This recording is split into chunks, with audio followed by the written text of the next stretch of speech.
1912 жылы сәуірде ақш соты Атлант мұхитының түбіне батып кеткен аты аңызға айналған Титаниктің корпусын қайта ашуға рұқсат етті. Бұл ең алдымен кемемен бірге батып кеткен Маркони сымсыз радиотаратқышын су бетіне шығару үшін жасалады. Сәлем достар, пайдалы ақпарат арнасына қош келдіңіздер.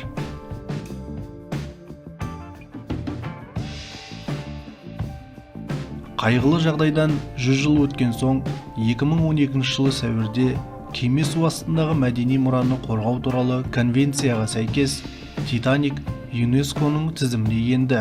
Титаник ішінде тарихи жәдігерлерді су бетіне алып шығумен, суасты кемелерін жер бетіне шығарумен шұғылданатын RMC Титаник компаниясы айналысады.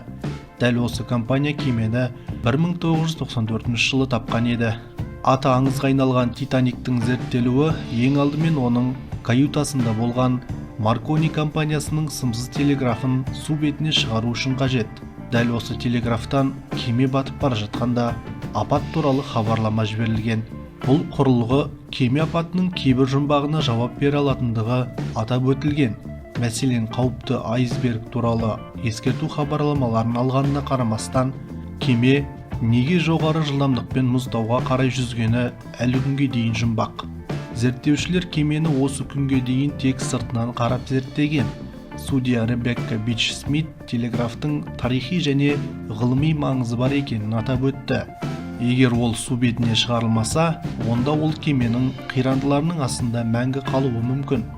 2019 жылы Америка құрама штаттары мен Ұлыбритания арасында келісім күшіне еніп, екі компанияға биліктің арнайы рұқсатымен Титаниктің батып жатқан жерінде жұмыс істеу құқығын берді. Ғалымдардың айтуынша, кеме теңіз жәндіктерінің кесірінен бүлініп жатыр. Алдағы 10-15 жылда кемедегі тарихи артефактілерді су бетіне алып шықпаса кеш болады.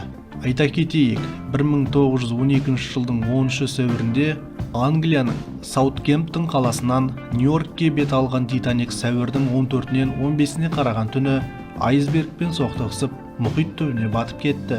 Қайғылы оқиға мың жарым адамның өмірін қиды.